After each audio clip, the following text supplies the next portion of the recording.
Bismillahirrahmanirrahim.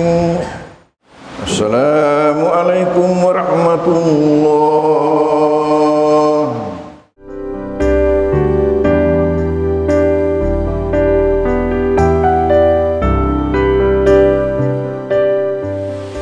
Rasulullah dalam hadis beliau mengatakan, "Man dhaha taibatan nafsuhu li udhiyatihi kanat lahu hijaban minan nar."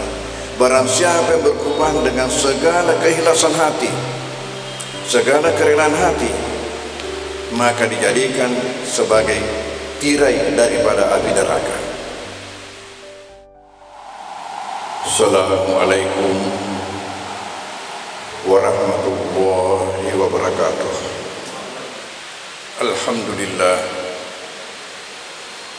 Alhamdulillahilladzi an'ama alaina ni'matal imani wal islam walladzi hadana ila siratin mustaqim. Ahmaduhu wa ashkuruh wa atubu ilaihi wa astaghfiruh wa na'udzu bihi min syururi anfusina wa min sayyiati a'malina.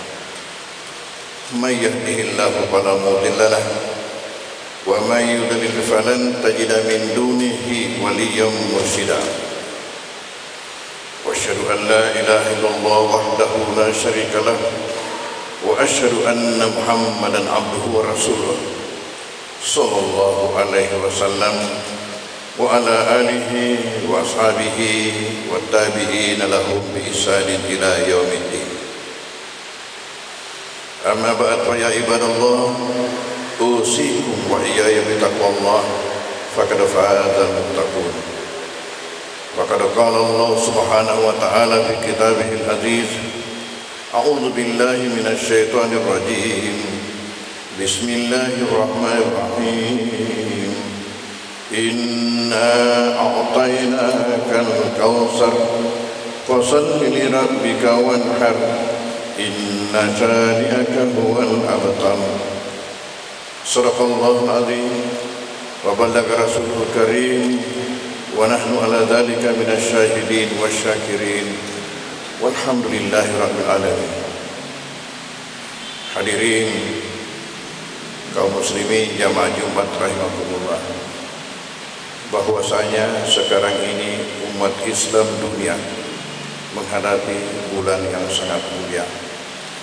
Bulan itu disebut Dzulhijjah, artinya bulan di mana umat Islam melaksanakan haji.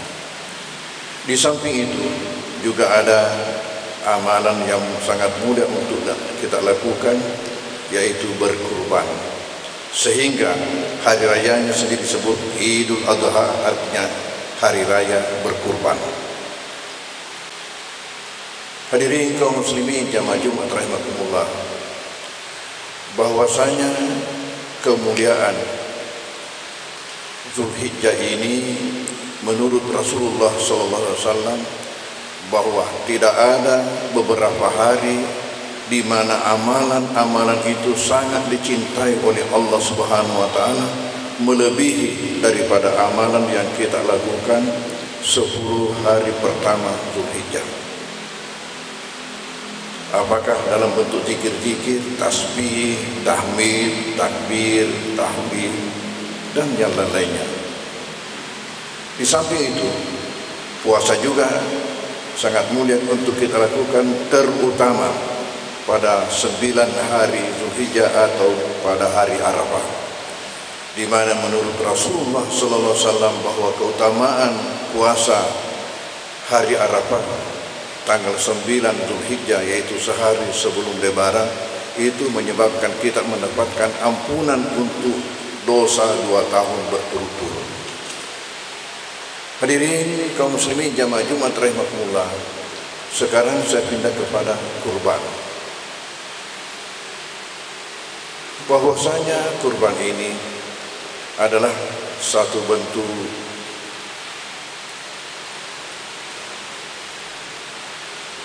kedermawanan seorang muslim. Selain itu juga merupakan simbol daripada kepedulian sosial yang dimiliki, di mana di dalam ajaran agama kita tidak dibenarkan untuk membiarkan saudara-saudara kita yang tidak berdaya atau yang kurang mampu lalu kita hanya membiarkannya. Salah satu bentuk kepedulian sosial kita di dalam agama ini ialah dengan berkurban, yaitu dengan menyembelih sapi atau kambing atau kerbau. Ini untuk di daerah kita.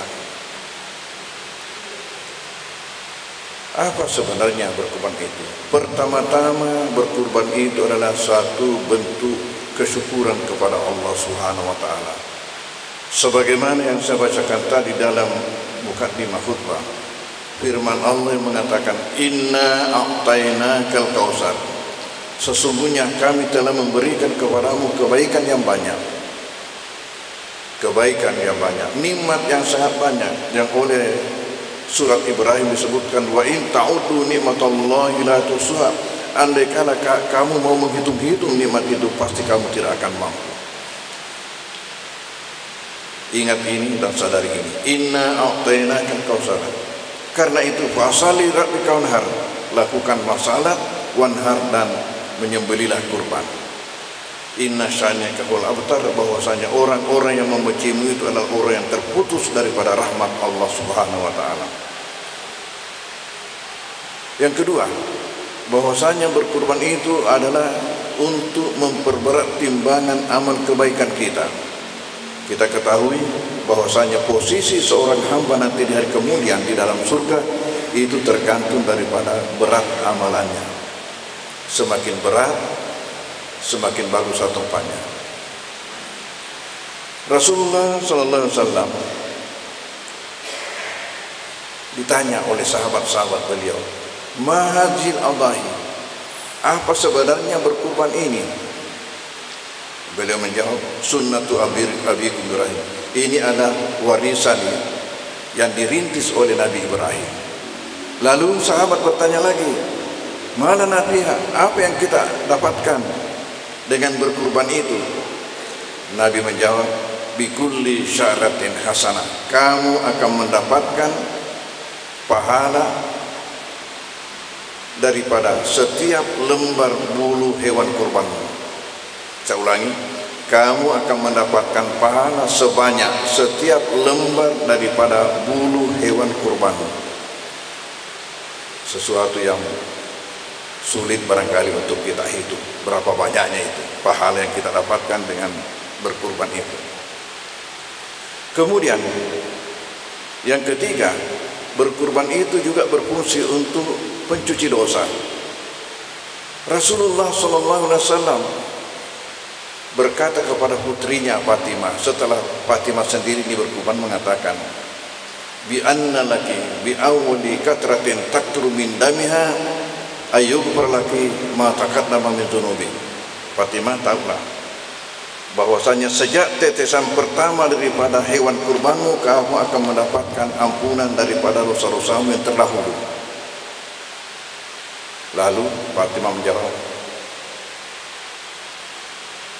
"Alana hasatan ahlal bait am lana wal muslimin?" Apakah ini hanya buat kami ahlul bait, artinya hanya berlaku buat keluarga Rasulullah, am lana wal muslimin, ataukah buat kami dan juga berlaku buat kaum muslimin yang lainnya?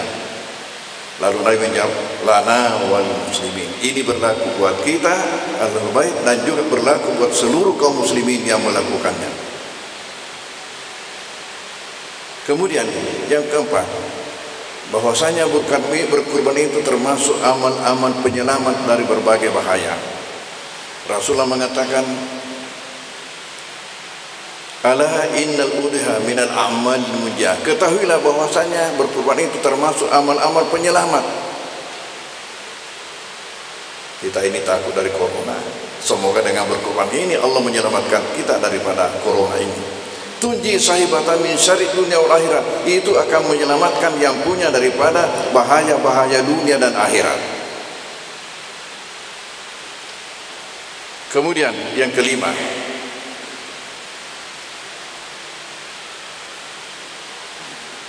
ditambah lagi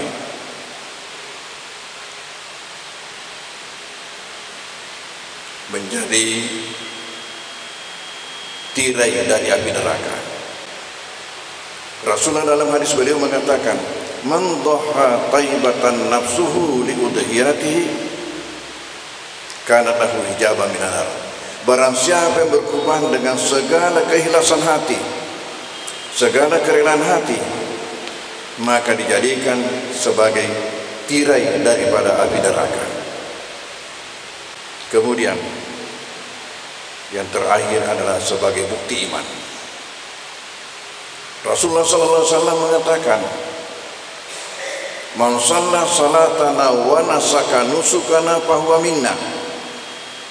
Barang siapa salat sebagaimana syarat kami, wa nasaka nusukana, dan ia berkurban sebagaimana kami berkurban, fa huwa minna, itu adalah masuk golongan kami, orang-orang beriman. Wa man lam yusalli salatana wa lam yudahhi, dan barang siapa yang tidak salat sebagaimana syarat kami, wa lam yudahhi, dan tidak berkurban, falaysa minna, in kana, kalian bukanlah golongan kami kalau ia termasuk orang mampu. Jadi ini ada dikaitkan, disyaratkan dengan kemampuan. Oleh karena itu sisa kita ini apa? Is'al, isengalebu. Di mana kita masuk? Masuk ke orang mampu atau tidak? Kalau masuk orang mampu, ya silakan. Jangan lepaskan keutamaan-keutamaan yang diajarkan oleh agama kita. Kita tidak tahu apakah Allah masih memberikan kesempatan kepada kita untuk hidup sampai tahun depan. Maka kesempatan yang sudah siap jangan disia-siakan selama itu ada di dalam batas-batas kemampuan kita. Sementara yang kurang mampu, ada dua hal yang perlu dilakukan. Yang pertama ialah perbanyak doa. Perbanyak doa. Doa pertama apa? Ialah semoga orang-orang yang berkorban itu mengingat kita sehingga mendapatkan bagian.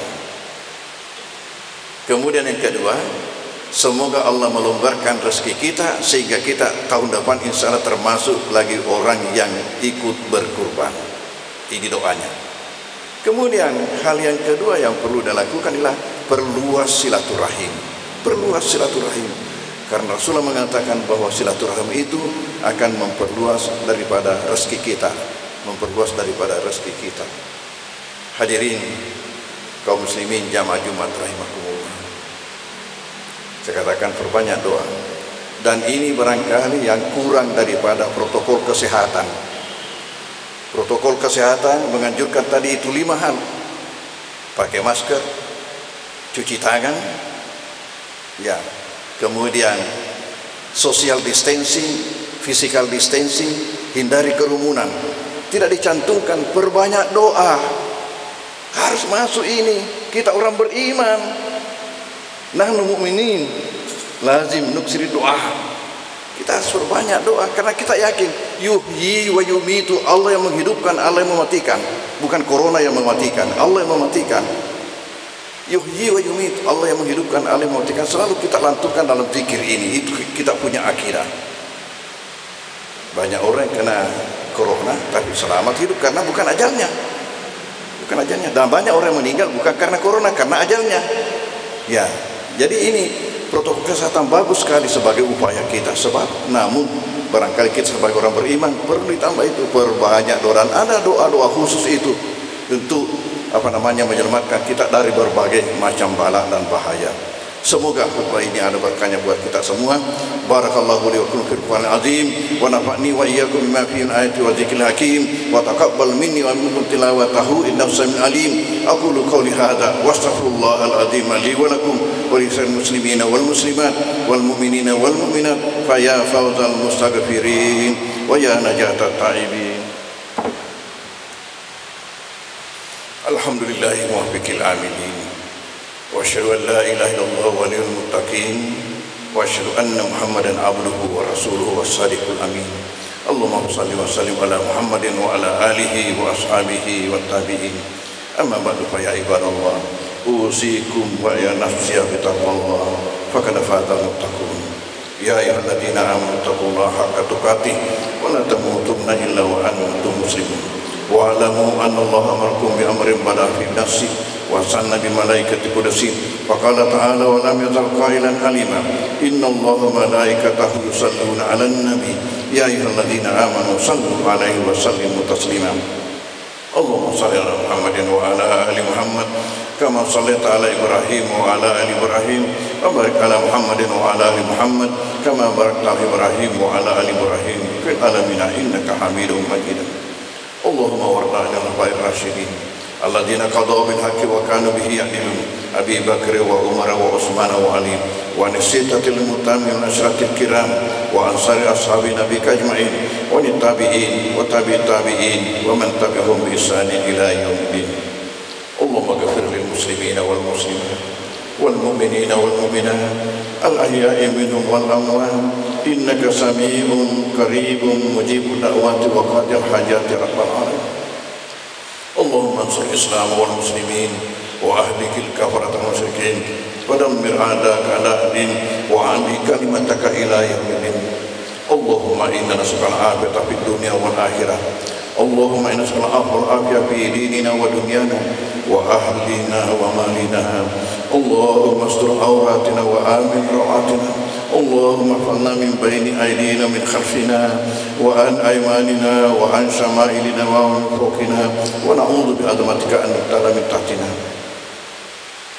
ربنا لا تزغ قلوبنا بعد إذ هديتنا وهب لنا من لدنك رحمة إنك أنت الوهاب ربنا آتنا في الدنيا حسنة وفي الآخرة حسنة وقنا عذاب النار عباد الله إن الله يأمر بالعدل والإحسان وإيتاء ذي القربى وينهى عن الفحشاء والمنكر والبغي يعظكم لعلكم تذكرون واذكروا الله العظيم يذكركم واشكروه على نعمه يزدكم واسألوه من فضله يؤتكم ولذكر الله عز وجل أكبر والله يعلم ما تصنعون أقم الصلاة.